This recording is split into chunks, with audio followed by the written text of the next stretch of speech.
In 1976, a young German woman, just 23 years old, died after undergoing 67 exorcism rituals. Priests said she was possessed.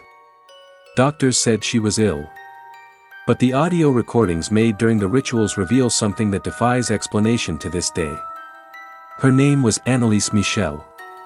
Born on September 21, 1952, in the small town of Liebelfing, West Germany, she grew up in a deeply Catholic, conservative, and extremely devout family.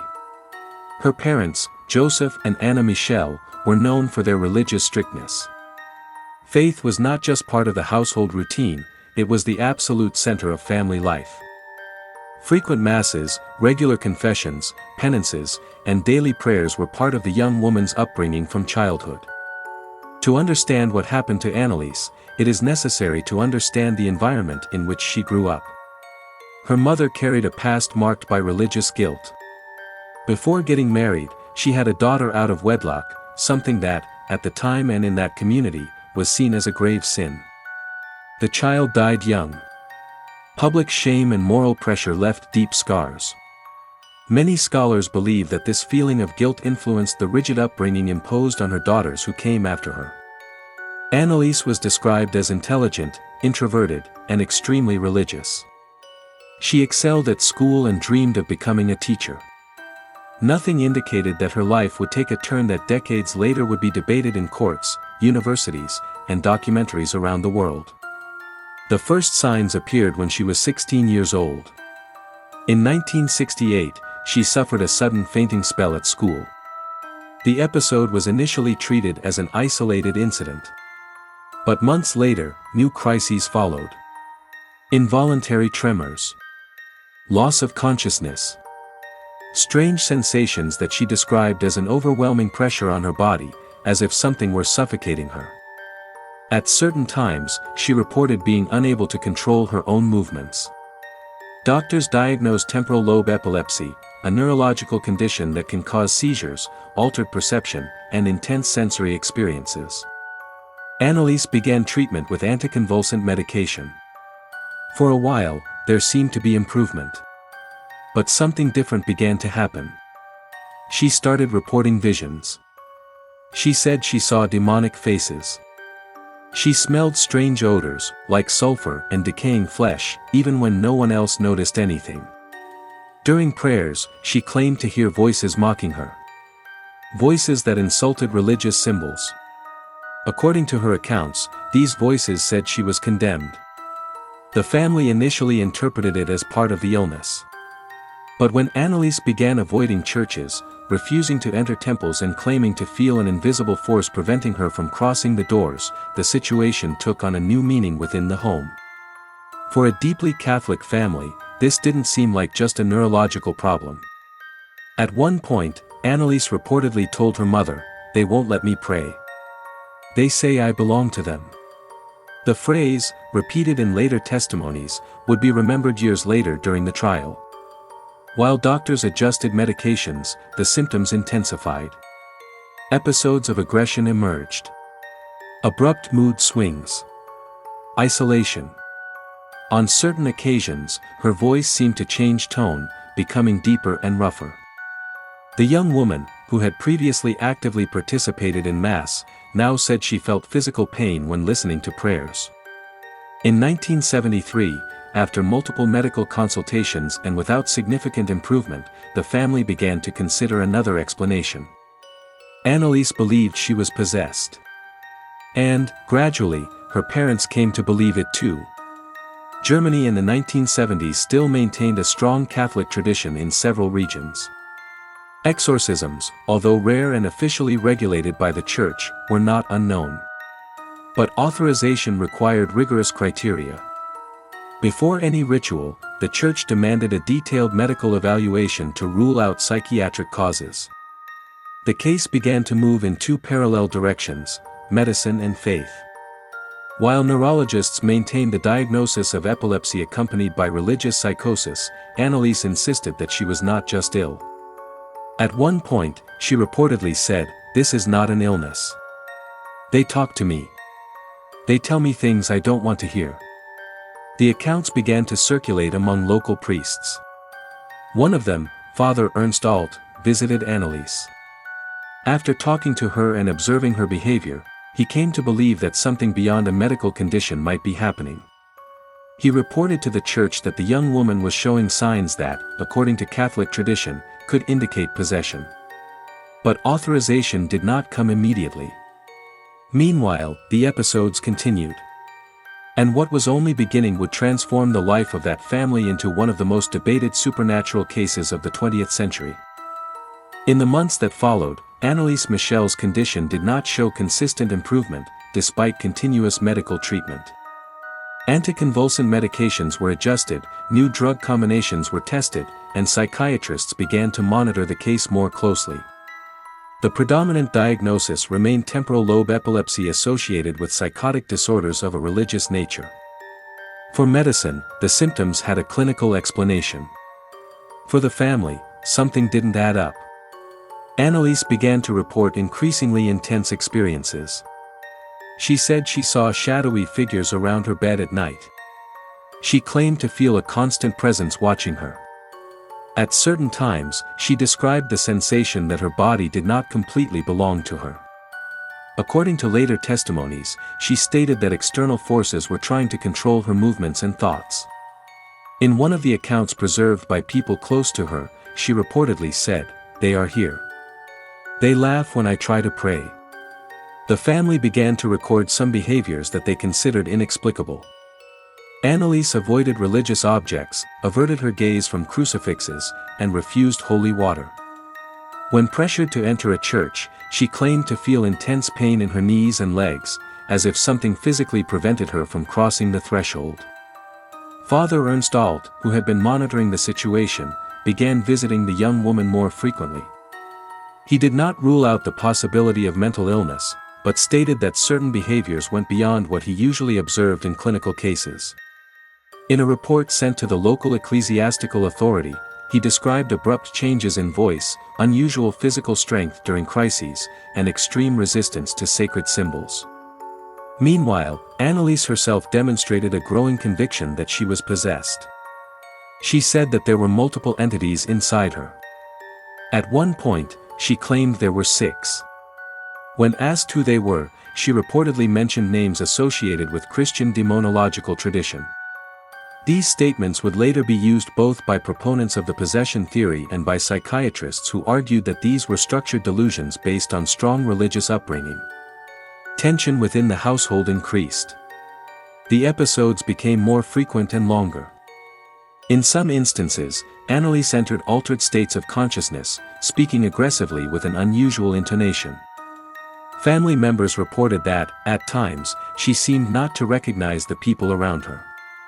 At other times, she cried for help, saying she didn't want this. A crucial point occurred when she stated that her condition had a spiritual purpose. According to Father Alt's account, Anneliese said she needed to suffer to atone for the sins of the world. This idea of redemptive suffering further reinforced the family's conviction that the case had a profound spiritual dimension. The line between mental illness and religious belief was becoming increasingly difficult to separate.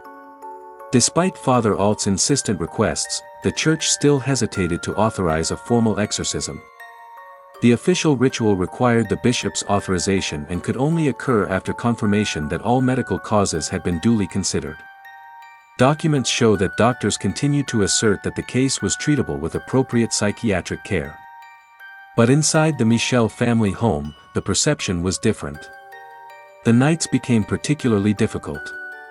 Anneliese reported hearing voices that constantly insulted her. According to later testimonies, these voices claimed she was condemned and would never be saved. The young woman, who had once been deeply devout, now lived in constant conflict with her own faith. In one particular episode described in court testimonies, she reportedly screamed for hours, alternating between pleas for help and aggressive phrases directed at religious symbols. At other times, she experienced periods of extreme exhaustion, as if she had physically fought against something invisible. The family began to record dates and behaviors. The atmosphere in the house became increasingly isolated. Neighbors noticed that Anneliese rarely went out. School friends lost contact. What had once been a young woman with academic plans was now confined to a routine marked by medical appointments, intense prayers, and episodes of crisis. In 1975, after years of progressive deterioration and under strong insistence from Father Ernst Alt, Bishop Joseph Stengel finally granted authorization for the performance of the major exorcism rite, according to the Roman ritual of the Catholic Church. The decision would mark the beginning of a sequence of events that would be recorded, documented, and later judged in court. Two priests were appointed to conduct the rituals, Ernst Alt and Arnold Renz. The first exorcism was performed in September 1975. What happened from then on would transform Anneliese Michel's case into one of the most controversial in the modern history of the Church and psychiatry. The first exorcism ritual was performed on September 24, 1975, at the Michel family home, following the guidelines of the Roman Rite. The setting was simple. An ordinary room transformed into a scene of intense prayer. A crucifix, holy water, prayers in Latin. Nothing theatrical. Nothing public. Just the priests, the family, and Anneliese. Father Arnold Renz led the ritual, while Father Ernst Alt provided spiritual support. Before beginning, preparatory prayers were said. According to later accounts, Anneliese was already showing agitation even before the formal invocations began. When the prayers began to be chanted in Latin, her reaction was immediate. She reportedly cowered, covering her ears. Then, she began to emit guttural sounds that, according to those present, did not correspond to her usual voice. The audio recording of that session captured segments where the voice sounded deep, rough, with an irregular rhythm. At certain moments, there seemed to be an alternation between different tones, as if multiple personalities were manifesting themselves. During the ritual, the priests asked, "Who is present?" According to the recordings, the answers came with hostility. Names were pronounced. Some of these voices claimed to represent figures associated with Christian demonological tradition. The priests insisted with formal commands of expulsion, following the official text of the ritual. What was most striking in the recordings was the intense resistance to the prayers. At certain moments, Anneliese shouted that she did not want to hear the sacred names. At others, she challenged the priests with aggressive phrases. The family described that her facial expression changed drastically during these episodes. After the first session, the priests reported believing that the process would not be quick. The ritual would have to be repeated several times. And that is exactly what happened. Over the following months, the exorcisms became frequent. On average, these sessions were held once or twice a week. Each session could last up to 4 hours. The priests kept audio recordings as a record of the procedure. Decades later, these recordings would be analyzed by experts, journalists, and curious individuals around the world. As the rituals progressed, Anneliese's physical condition began to deteriorate. She spent long periods kneeling during the sessions. She genuflected repeatedly, hundreds of times a day, according to testimonies. This intense practice is said to have caused injuries to her knees. Exhaustion became visible. In one of the recordings, a voice can be heard stating, "She does not belong to you." In another, a phrase is repeated insistently, "She is condemned." These statements would later be used both by proponents of the possession theory and by critics who argued that it was a dissociative manifestation associated with religious psychosis. Between sessions, Anneliese alternated between moments of lucidity and periods of profound psychological suffering. In calmer moments, she said she wanted to be free. In other accounts, she claimed to accept suffering as a spiritual mission. According to testimonies, she believed she needed to endure it to save souls or atone for sins. The conflict between medicine and faith reached a critical point. Doctors continued to recommend intensive psychiatric treatment. The family, increasingly convinced of the spiritual nature of the case, prioritized religious rituals. This decision would be central to the trial that would take place years later. As the exorcisms accumulated, the total number of sessions reached 67 over approximately 10 months. Each one recorded on cassette tape. each one marked by prayers, commands in Latin, and responses that would echo far beyond that room. The case ceased to be merely a family matter and transformed into a profound conflict between two interpretations of reality. For some, an extreme case of mental disorder aggravated by religious belief. For others, concrete evidence of a spiritual battle.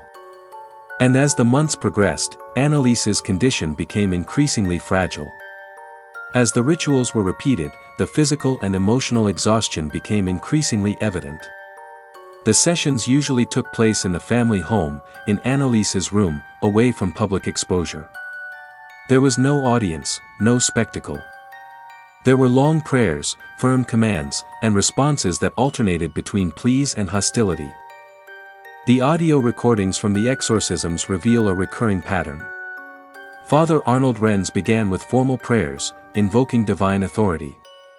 He then ordered the entity to identify itself. In certain parts of the recordings, a voice can be heard responding with contempt. The intonation doesn't resemble Anneliese's usual voice in normal conversations. The timbre sounds deeper, sometimes irregular, with abrupt pauses. In one of the recorded sessions, the priest asks, "How many are there?" The answer comes with difficulty, but clear enough to be understood, "We are 6. The names that appear in the recordings refer to figures associated with the Christian demonological tradition. Experts would later analyze these excerpts from the perspective of psychological dissociation, arguing that a deeply religious mind could structure delusions based on known theological references. During the sessions, Anneliese displayed unusual physical strength for her size. Family members reported that, at certain times, it was necessary to hold her to prevent her from hurting herself. At other times, she remained kneeling for long periods, even showing signs of extreme exhaustion. The constant repetition of genuflections is believed to have caused significant physical damage. Between the rituals, there were periods of apparent calm. On some days, Anneliese spoke relatively calmly, demonstrating awareness of what was happening. She said she wished to be freed. At other times, she declared that she accepted the suffering as part of a greater spiritual plan.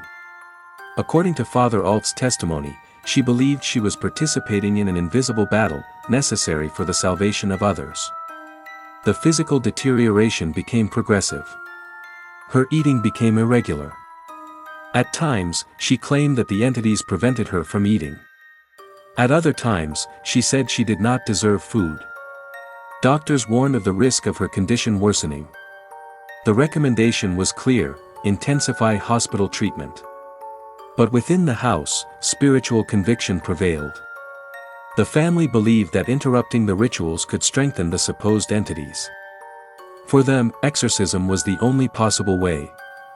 The tension between the two interpretations grew. On one side, psychiatry pointed to religious psychosis, dissociative disorder, and epilepsy. On the other, Catholic tradition recognized that certain signs described in the Roman rituals seemed to be present: aversion to sacred symbols, voice change, knowledge of religious content beyond basic education. In a certain part of the recordings, the voice states, "She will not be freed." The priest responds firmly, reiterating divine authority. The verbal confrontation intensifies. The sound environment captured on the tapes conveys a climate of constant tension, with heavy breathing, long pauses, and repeated commands. As the weeks passed, the number of sessions increased. The accumulated wear and tear became evident. The young woman who had previously attended university was now confined to a routine marked by prolonged prayers, crises, and physical exhaustion. At the beginning of 1976, Anneliese's general condition was fragile. Her body weight had decreased considerably. The physical strength she demonstrated during the sessions contrasted sharply with her increasingly frail appearance during the breaks. What was happening in that room was no longer just a matter of personal faith. It was becoming an issue that would soon transcend the boundaries of family and church, reaching the German judicial system. By early 1976, the situation had reached a critical point.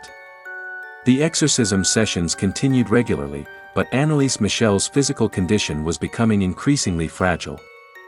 Records show that, despite the spiritual conviction that underpinned the rituals, the young woman showed clear signs of extreme exhaustion. Weight loss was visible. Her energy was dwindling. Her ability to move without assistance was becoming limited. Even so, the sessions did not cease. The audio recordings from that period reveal a change in the tone of her responses. While initially there was intense confrontation, now there were moments of weaker voices, interspersed with outbursts of aggression. In certain recordings, Anneliese pleads for liberation. In other instances, the voice that manifests itself directly challenges the priests. Father Arnold Renz maintained the formal ritual, repeating prayers in Latin, invocations, and commands of expulsion. Father Ernst Alt firmly believed they were dealing with a legitimate case of possession. In later testimonies, he stated that he saw not only psychiatric symptoms in that behavior. For him, there was something that escaped clinical explanation. Meanwhile, doctors continued to advocate for intensive hospital treatment. The recommendation was clear: immediate hospitalization and constant psychiatric monitoring. But the family believed that hospitalization could interrupt the spiritual process they considered necessary. Anneliese, for her part, alternated between moments of clarity and altered states. In a statement cited during the trial, she reportedly said, "I know I'm weak. But they're still here." This phrase would later be analyzed as evidence of partial awareness of her own physical state. The recordings also capture passages in which her voice states that she resists the priest's orders. In a striking moment, when asked if she wished to be freed, there is a long pause, followed by an ambiguous answer. This type of oscillation would later reinforce the arguments that the case involved a profound psychological conflict. As the weeks passed, her eating became irregular. There were days when Anneliese ate small amounts. On others, she refused completely. The justification, according to her, was spiritual. The family interpreted it as part of the invisible battle they believed was taking place. The atmosphere in the house became silent and tense. Neighbors rarely saw any movement. The family's social circle practically disappeared. The case remained confined to the domestic environment and the ecclesiastical sphere. In June 1976, after months of rituals, Anneliese's condition was extremely delicate. Her weakened body contrasted sharply with the intensity of the audio recordings. The young woman who once dreamed of teaching could now barely stand without help. On July 1, 1976, Anneliese Michel died at home. The official cause of death was severe malnutrition and dehydration. What had been treated as a spiritual battle now became a criminal case. The young woman's death triggered an investigation that would put not only the priests involved in the dock, but also her own parents. Germany, and later the world, would turn its eyes to this case that united faith, medicine, and legal responsibility. The death of Anneliese Michel did not close the case. On the contrary, it was the beginning of a new stage, perhaps even more controversial than the exorcisms themselves. When the authorities became aware of the circumstances of her death, a formal investigation was immediately opened. The fact that a 23-year-old woman had died at home, after months of religious rituals and without adequate medical supervision, raised inevitable questions. The autopsy confirmed what the clinical records already indicated: the body was extremely debilitated. The weight was significantly lower than expected for her height and age. Severe malnutrition was evident. There were no signs of external violence associated with direct physical assaults, but the overall condition indicated serious medical negligence. The German prosecution decided to file formal charges against 4 people: Anneliese's parents, Joseph and Anna Michel, and the 2 priests responsible for the exorcisms, Arnold Renz and Ernst Alt. The main charge was negligent homicide, arguing that they all had a legal responsibility to ensure adequate medical treatment and prevent fatal deterioration. The case quickly gained national attention. The German media covered every detail. Public opinion was divided. For some, it was a tragic example of religious fanaticism that ignored modern medicine. For others, it was an unjust attack on religious freedom and the faith of a family who believed they were helping their own daughter. The trial began in 1978. The court became the stage for a direct confrontation between science and religion. Medical experts were called to testify. Psychiatrists explained the effects of temporal lobe epilepsy and psychotic disorders with religious content. They argued that the behaviors recorded on the tapes could be explained by dissociative mechanisms, suggestion, and collective reinforcement within an environment of intense belief. The defense, on the other hand, presented the audio recordings of the exorcism sessions as evidence that something unusual was happening. Excerpts were played in court. The voice captured in the recordings echoed in the courtroom, impacting those present. The defense argued that the parents and priests acted according to their sincere convictions, believing they were doing what was best for Anneliese. Father Ernstalt declared that he had absolute conviction that it was a legitimate case of possession according to the criteria of the Roman ritual. He said that the young woman presented signs that went beyond psychiatric pathology. Father Arnold Renz stated that he had followed the official procedure authorized by the Church, with the bishop's permission. The parents, visibly shaken during the trial, declared that they never intended to harm their daughter. They believed they were helping her free herself from a force they considered real and dangerous. For them, the decision to prioritize the rituals was motivated by desperation and faith, not by negligence. Medical experts reinforced that, even in cases of strong religious belief, the responsibility to maintain adequate clinical treatment remained. According to the experts, the physical deterioration could have been halted with mandatory hospitalization. The trial was not just about individual guilt. It was a public debate about the limits of faith, the authority of medicine, and the role of the state in intervening when religious beliefs conflict with physical health. After months of testimony, technical analyses, and intense debates, the court reached a decision. The sentence was announced in April 1978. The court found the 4 defendants guilty of negligent homicide. The decision was based on the understanding that there was a clear responsibility to guarantee continuous and effective medical assistance, something that, according to the judges, did not occur adequately in the final months of Anneliese Michel's life. The sentence imposed was relatively lenient, 6 months of suspended imprisonment and 3 years of probation. The court took into account that the defendants believed they were acting in the young woman's best interest and that there was no deliberate intent to cause her death.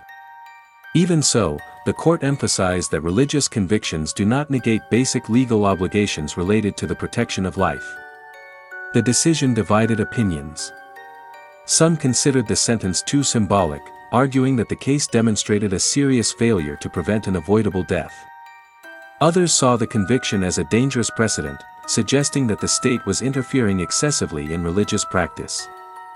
Following the trial, the responsible diocese revised its internal protocols related to requests for exorcism. The case became the subject of theft and has been cited in theological and academic debates on spiritual discernment and psychiatric evaluation. The Catholic Church itself, years later, would tighten the criteria for authorizing formal rituals, reinforcing the requirement for prior medical evaluation. Meanwhile, the tapes recorded during the exorcisms continued to circulate in restricted circles. Excerpts began to be reproduced in television programs and documentaries. The altered voice, the fragmented dialogues, and the statements attributed to supposed entities became a central part of the public narrative. In one of the recordings reproduced in court, the deep, distorted voice states, "She is ours." In another excerpt, the voice declares, "She will suffer until the end." Experts who later analyzed the material pointed out that intense vocal alterations can occur in deep dissociative states, especially under strong suggestion and ritualistic repetition. However, for those who listen without the technical filter, the emotional impact is immediate. The combination of the religious context, the documented physical deterioration, and the raw sound of the recordings creates a disturbing experience. In the following years, the case transcended the borders of Germany. It became a reference point in international debates about possession, religious psychosis, and family responsibility. Books were written. Investigative reports revisited the case. Films were inspired by the story, adapting and dramatizing real events for the cinema. Among the best-known productions is The Exorcism of Emily Rose, which uses the trial as its main narrative structure. Although it presents fictional elements, the film reintroduced the case to a new generation and rekindled discussions about what really happened. But the central question remains, was Anneliese Michel a victim of a poorly understood medical condition, of an environment of intense faith that reinforced symptoms, or of something that escapes traditional scientific categories? The answer depends on the point of view adopted. Decades later, the case of Anneliese Michel still provokes intense debates among doctors, theologians, jurists, and researchers of human behavior. To fully understand what happened, it is necessary to consider the cultural context of West Germany in the 1970s. The Bavarian region, where Anneliese lived, had a deeply rooted Catholic tradition. Religiosity was not merely a spiritual practice, it was part of the community's identity. In such environments, subjective experiences can be interpreted through spiritual lenses even before being considered under clinical analysis. Experts in cultural psychology point out that psychiatric symptoms often take forms compatible with the prevailing belief system. In strongly religious societies, delusions may take on demonological content. In technological contexts, they may involve espionage or surveillance. The brain, in altered states, uses references available in the environment to structure its experience. In Anneliese's case, the spiritual narrative did not arise in isolation. It was reinforced by family members, religious authorities, and local tradition itself.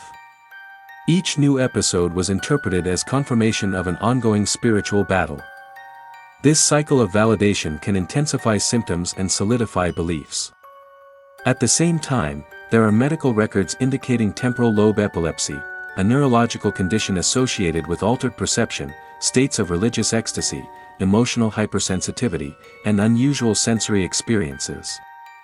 Subsequent studies have shown that this specific type of epilepsy can produce episodes that the patient interprets as external presence or communication with entities.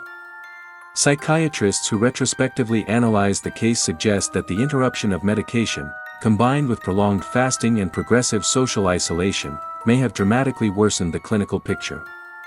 Severe nutritional deprivation, in itself, is capable of intensifying hallucinations and cognitive disorganization.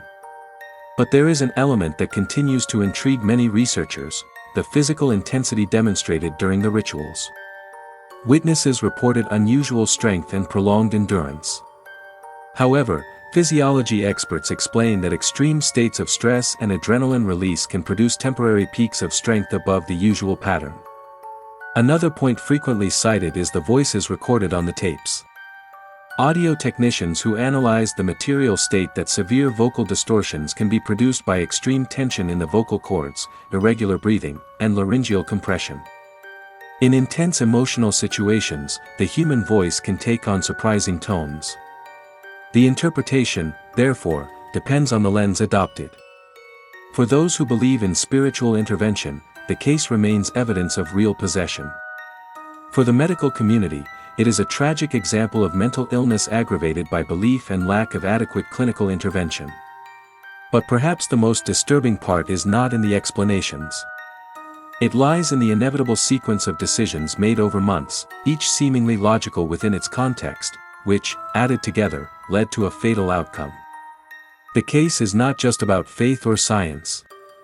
It's about how deep convictions can shape perceptions of reality. And when reality is misinterpreted, the consequences can be irreversible.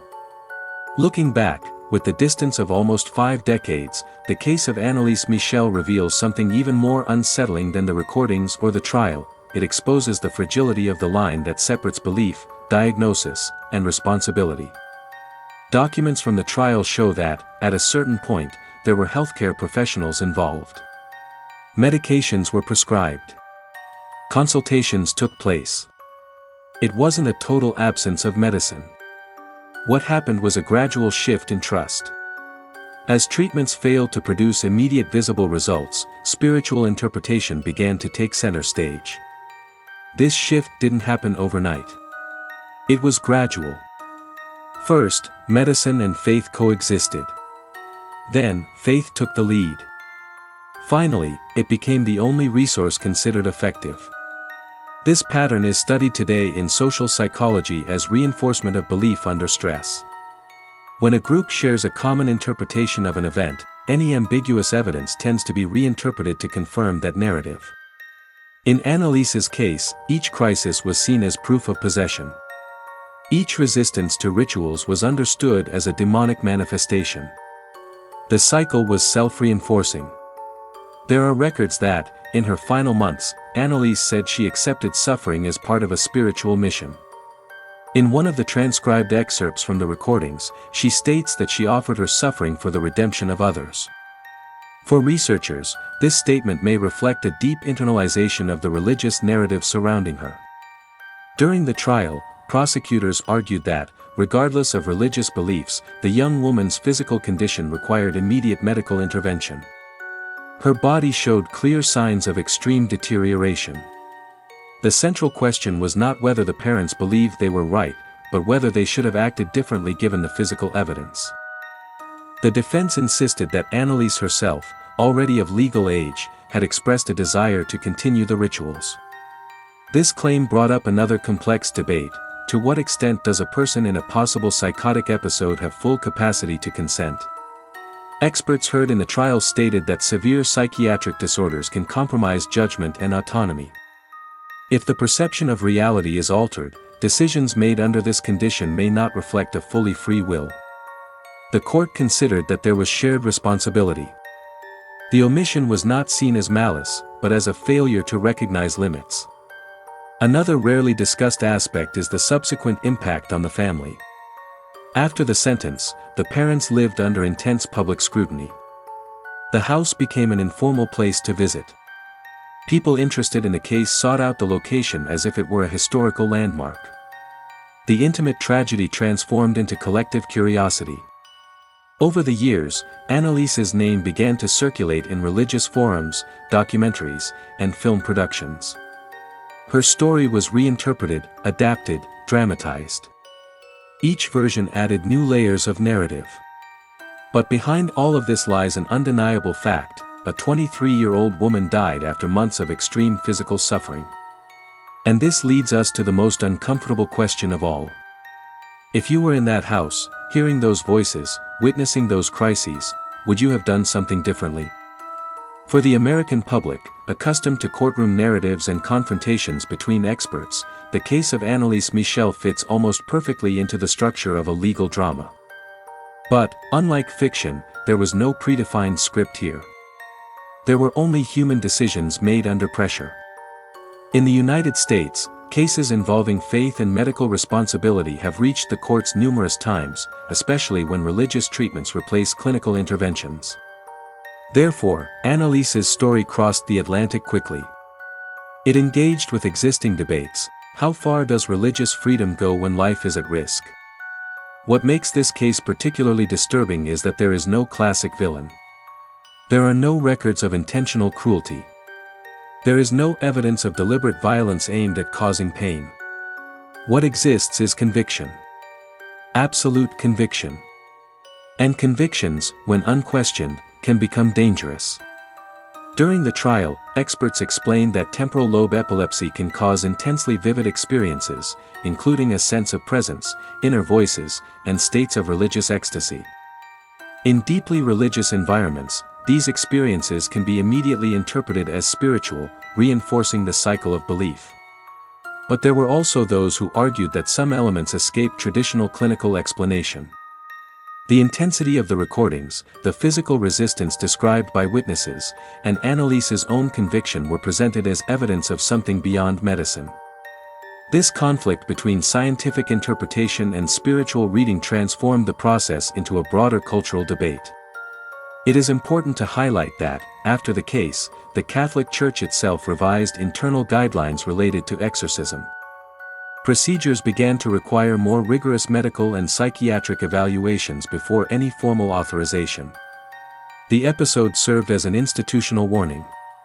Today, scholars analyze the case from multiple perspectives: neurology, psychiatry, sociology of religion, criminal law, and medical ethics. Each area offers a partial explanation. None completely concludes the debate. Perhaps because the case touches on something universal, the fear of the unknown. When someone close begins to act incomprehensibly, the mind seeks explanations. And the chosen explanation usually reflects what we already believe. If we believe in spiritual forces, we will see spiritual signs. If we rely exclusively on science, we will see clinical symptoms. But what happens when the choice of explanation determines the fate of a life? This is the question that echoes far beyond 1970s Germany. And it has not yet been fully answered. Have you ever thought about waking up in the middle of the night, in absolute darkness, and hearing someone whispering your name, even though you are completely alone? Now imagine that, for you, it doesn't seem like a dream or imagination. It seems real, tangible, present. This is how many described the beginning of what Anneliese Michel reported feeling. To understand the profound impact of this case on the American public, especially in a culture heavily marked by narratives of the courtroom, religion, and individual responsibility, it is necessary to delve into the human detail that is often lost amidst expert reports and headlines. Anneliese didn't appear in the newspapers as a case. She was a young university student, raised in a traditional religious family in Bavaria. She attended church regularly, studied pedagogy, and had ordinary plans for someone her age. What transformed her story into one of the most debated episodes of the 20th century was the series of interpretations applied to her symptoms. In the first years after her epilepsy diagnosis, there were attempts at continuous medical treatment. Doctors prescribed anticonvulsants. Consultations were conducted. However, as the episodes became more intense and complex, including aggressive behavior, voices, and rejection of religious symbols, the family began to believe that the condition went beyond neurology. In transcribed excerpts from tapes recorded during the rituals, an extremely altered voice can be heard declaring phrases such as, "She no longer belongs to you." At another point, the voice states, "We are here." These audios, presented during the trial, caused a strong emotional impact. Journalists who were present reported absolute silence in the courtroom while the recordings were played. Psychiatric experts called to the proceedings explained that severe dissociative disorders can generate abrupt changes in vocal timbre, body posture, and even linguistic patterns. Under strong religious suggestion, the brain can structure an alternative identity consistent with the surrounding cultural environment. But for Anneliese's parents, this was not a psychological phenomenon. It was a real spiritual battle. Father Ernst Alt testified in court that, after observing the young woman, he concluded that the symptoms did not fit solely within clinical pathology. He stated that there was a systematic aversion to the sacred, which, according to his theological understanding, was a classic sign of possession. Father Arnold Renz reported that he followed the ritual officially authorized by the Church, repeating the traditional formulas of Roman exorcism. During the trial, the prosecution was direct. Regardless of belief, there was physical evidence of severe deterioration. Body weight was drastically reduced. Weakness was extreme. The central argument was that, at a certain point, the obligation to hospitalize the young woman should have overridden any spiritual conviction. The defense, on the other hand, argued that Anneliese, being of legal age, insisted on continuing the rituals. They claimed she believed her suffering had a religious purpose. This statement raised a crucial question for the jury: does someone in a possible psychotic episode have the full capacity to decide to discontinue medical treatment? Psychiatrists testified that severe disorders can compromise autonomy and judgment. If the perception of reality is distorted, consent may not be fully valid. This point was decisive in the court's final decision. The case also opened an ethical debate that resonates strongly in the United States. When should the state intervene to protect an adult who, apparently, chooses a harmful path for religious reasons? Decades later, American universities still use the trial as a case study in criminal law and bioethics courses. The tension between religious freedom and the duty to protect remains relevant. But perhaps the most disturbing element is not in the technical explanations or the legal dispute. It lies in the fact that, within that house, each person involved believed they were doing the right thing. And when everyone believes they are right, doctors, priests, parents, who decides which truth prevails. As the case nears its end, it becomes clear that what happened to Anneliese Michel was not just a conflict between science and faith, but also a cruel demonstration of how human interpretations can clash in devastating ways. Inside the Michel household, every decision seemed justified by the immediate context. Every prayer, every ritual, every insistence on continuing the exorcisms had a purpose that seemed logical to those who believed. But the final result showed that subjective logic does not always coincide with real protection of life. The recordings of the exorcism sessions remain as a testament to a silent drama. Listening to the audio, one perceives the alternation between moments of lucidity and altered states of consciousness. In certain passages, Anneliese speaks clearly, referring to her parents or the priests, questioning her own suffering. Why doesn't this stop? In others, her voice changes completely, becoming hoarse, irregularly paused, as if another entity were manifesting itself. For psychiatrists, these changes are consistent with profound dissociation. For theologians, they are classic signs of spiritual oppression. Anneliese's body suffered daily. Refusal to eat, accelerated weight loss, and extreme exhaustion were accompanied by intense physical agitation during the rituals. The family saw this as proof that the illness could not be contained in any other way. But science argues that prolonged fasting and psychological pressure could intensify episodes of convulsions and delirium, creating a self-sustaining cycle of suffering. When the case reached court, the complexity became even clearer. The prosecution emphasized the parents' negligence and the priest's responsibility. The defense argued genuine conviction and Anneliese's own consent. The court had to analyze medical documents, religious testimonies, and recorded audio. Every detail carried critical weight, from the altered timbre of the voices to the exact chronology of the sessions. The judicial decision sought to balance these conflicting forces. The result, probation for all involved, reflected recognition of the sincere belief of the family and the priests, but also of the failure to ensure adequate medical assistance. The verdict was met with mixed reactions, reflecting the polarization between faith and reason that marked the case from the beginning. The cultural impact of the episode extended far beyond Germany. In the 2000s, The Exorcism of Emily Rose adapted the case into a cinematic dramatization, recreating events, dialogues, and sessions with narrative freedom, but maintaining the essence of the conflict between belief and science. Films, documentaries, and books have made the case a worldwide reference on possession and religious psychosis. Experts continue to analyze the tapes. For doctors, the story is a warning about the importance of intervention in cases of mental illness with religious content. For theologians, it is a study on the limits of spiritual discernment and the importance of supervising exorcism rituals. In the end, what remains is the memory of a young woman who believed she was fighting against invisible forces, with a body that could not resist. The case of Anneliese Michel is disturbing not only for its tragic conclusion, but for the moral, ethical, and spiritual complexity that runs through each stage of the story. Even decades later, listening to the audio recordings or reading the accounts provokes intense discomfort. The alternation between lucidity and apparent possession, the tension in the air, the fear perceived by those nearby, all of this creates a narrative that continues to haunt researchers, students, and those curious about supernatural phenomena. As we move into the final months of Anneliese's life, the intensity of the exorcism sessions increased alarmingly. Records indicate that prayers were performed several times a day, and each episode lasted for hours. The young woman, physically and emotionally exhausted, alternated between pleading for relief and responding with screams or unintelligible murmurs. For the priests, each reaction was evidence of the presence of evil forces. For doctors and psychologists, it was the accumulated effect of epilepsy, malnutrition, and extreme stress. The audio recordings made during this period show nuances that still provoke debate today.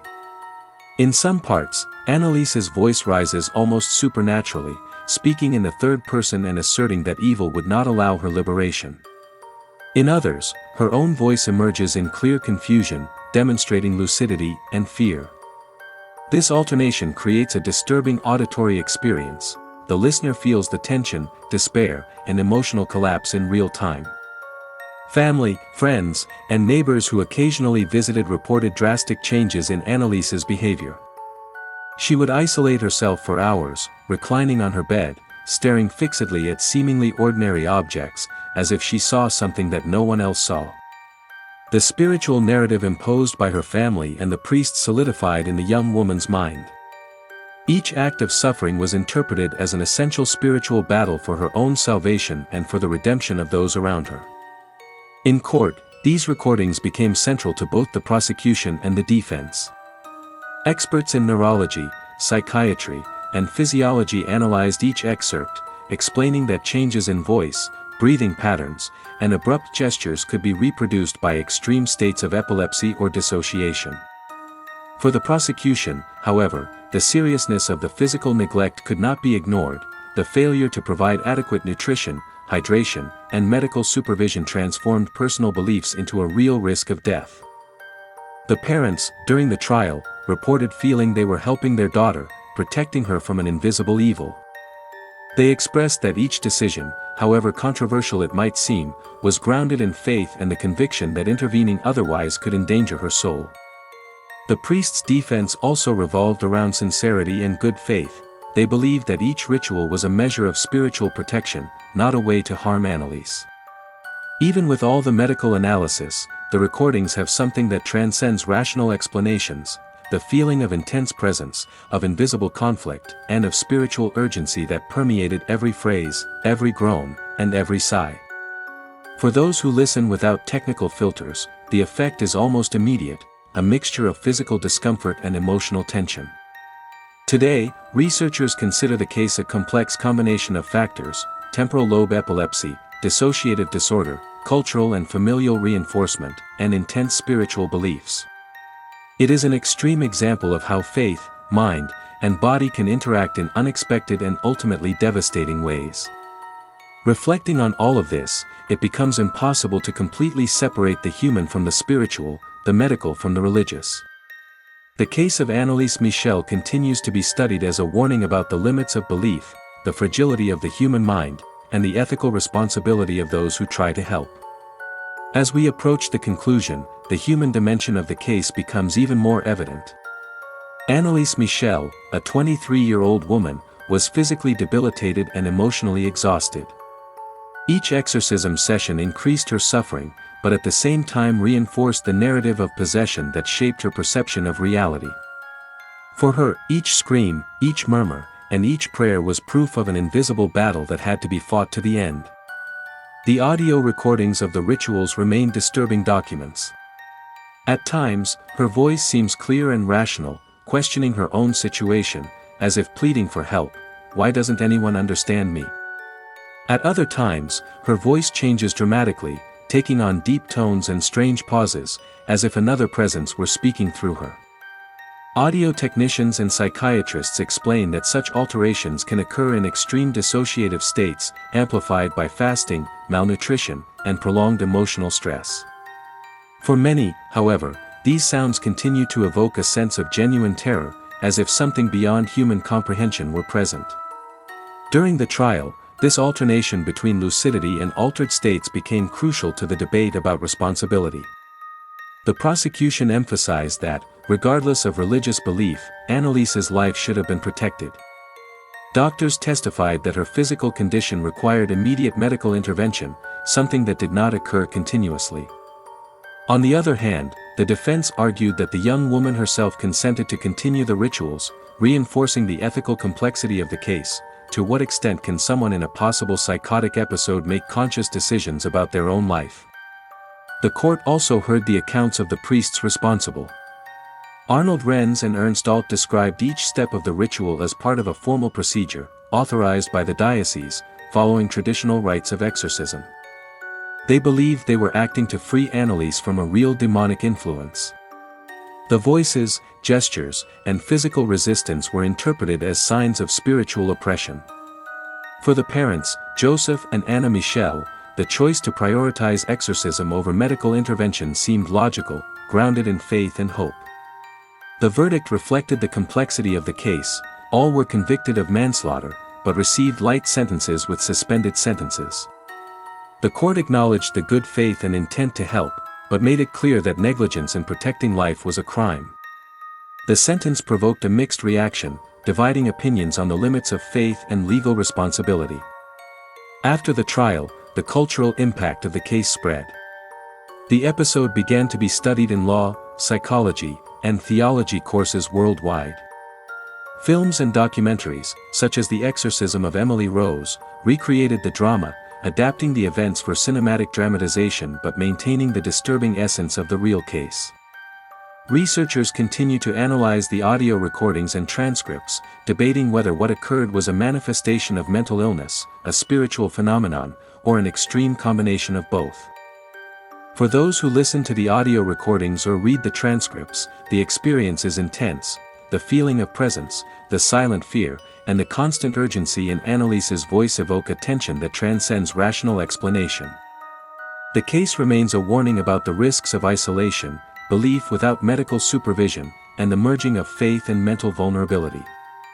Even decades later, the story still provokes profound reflection on conviction, responsibility, the limits of the human mind, and what can happen when beliefs override physical reality. In Anneliese's final days, the tension in the Michel family home reached its peak. Exorcism sessions became almost daily, often lasting for hours. Witnesses report that she was extremely weak, yet still actively participated, alternating between moments of lucidity and states of intense agitation. Every movement, every word was interpreted by the priests and her parents as confirmation of an ongoing spiritual battle. The recordings of these rituals reveal something almost impossible to ignore: abrupt changes in voice, sentences interrupted by gasping breaths, screams that seem to come from another dimension. Audio technicians and psychiatrists explain that such phenomena can be a consequence of profound dissociative states, coupled with physical weakness, prolonged fasting, and extreme emotional stress. Even so, for those who believe in spiritual phenomena, the feeling of something external influencing Anneliese is palpable. During the trial, excerpts from the tapes had an intense impact. The prosecution emphasized that, regardless of faith or religious conviction, the young woman's life should have been prioritized. Doctors detailed the physical deterioration, severe weight loss, exhaustion, and signs of critical malnutrition, and reinforced that continuous medical interventions were mandatory.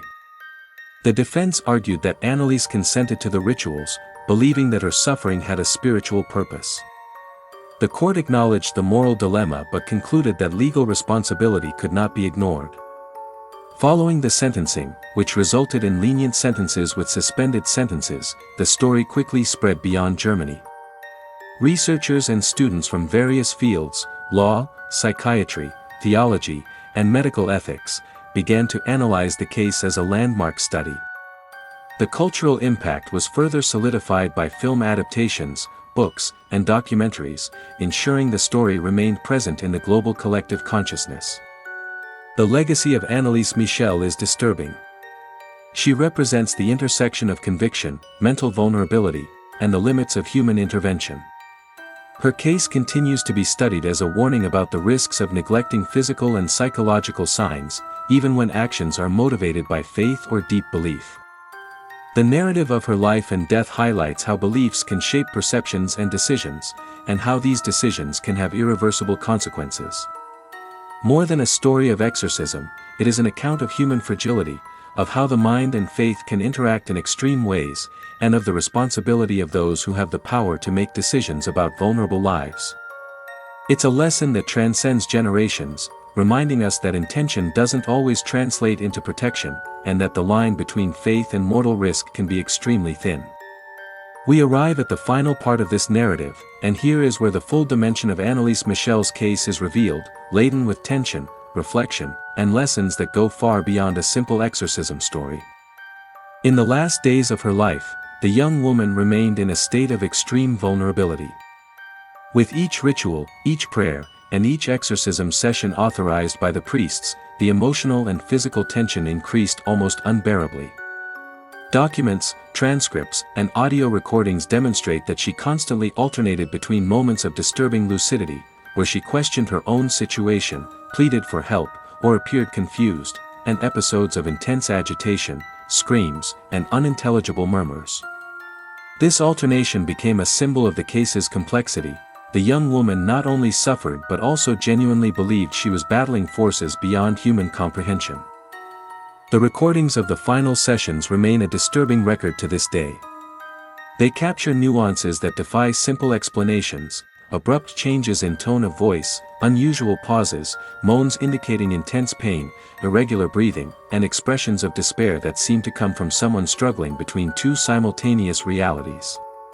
Audio technicians, psychiatry, and neurology specialists claim that these phenomena may be the result of profound dissociative states, amplified by prolonged fasting, malnutrition, and extreme emotional stress.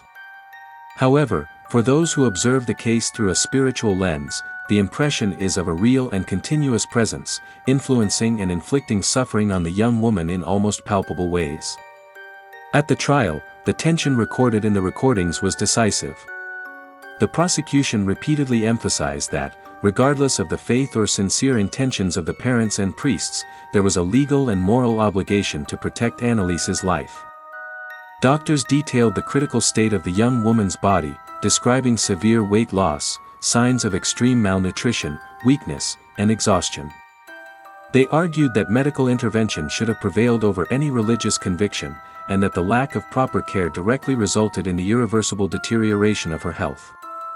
On the other hand, the defense insisted that Anneliese, being of legal age, had consented to the rituals and believed that her suffering had a greater spiritual purpose, offering her pain for the salvation of others or for the expulsion of evil forces that, in her perception, threatened her soul. The court acknowledged the ethical and spiritual dilemma, but concluded that legal responsibility could not be ignored. The parents and priests were convicted of involuntary manslaughter, receiving light sentences with suspended sentences, reflecting the complexity of the case and the good faith of the parties involved. However, the verdict also made it clear that personal conviction, however sincere, does not exempt anyone from the responsibility of protecting vulnerable lives when clear signs of physical danger are present. The cultural impact of the case expanded rapidly. Films, such as The Exorcism of Emily Rose, documentaries, books, and series have addressed the episode, dramatizing the events and ensuring that Anneliese remains a global reference in debates about exorcism, mental illness, and ethical responsibility. Researchers and students from fields as diverse as psychiatry, theology, criminal law, bioethics, and sociology continue to use the case to analyze the limits of faith, the effects of extreme beliefs on the human mind, and the consequences of negligence or misjudgment. More than a study of possession or exorcism, the story of Anneliese Michel is an account of human fragility. It highlights how the mind can interpret internal and external stimuli in ways that become irresistible, how beliefs can shape perceptions and decisions, and how intentions, even seemingly correct ones, can produce devastating consequences. The tension between science and faith, between reason and conviction, between protection and personal interpretation, remains central to any analysis of the case. Perhaps the most disturbing lesson of this story is precisely its universality. Anyone can, in a certain context, be a victim of their own beliefs, social pressures, the surrounding culture, or the complex interaction between body, mind, and spirit. Anneliese's case forces us to confront the fine line between compassion and negligence, between belief and reality, between intervention and acceptance. And it reminds us that sometimes even the most sincere decisions can have irreversible effects. While the files, audios, and records remain available for study, the mystery and tension remain alive. Anneliese Michel's legacy is not just a story of exorcism or tragedy, but an eternal warning about the power of the human mind, about the limits of faith, and about the responsibility to act when lives are at risk. The young woman who believed she was fighting against invisible forces became a symbol of a lesson that transcends time, space, and culture, the complexity of judging, protecting, and understanding life when reality mixes with belief. If this story gave you chills, don't forget to like and subscribe to the channel. Turn on notifications so you don't miss any horror content, supernatural tales, and real mysteries that we bring you every week. And if you know someone who loves scary stories, share this video with them, because some stories are even scarier when heard together.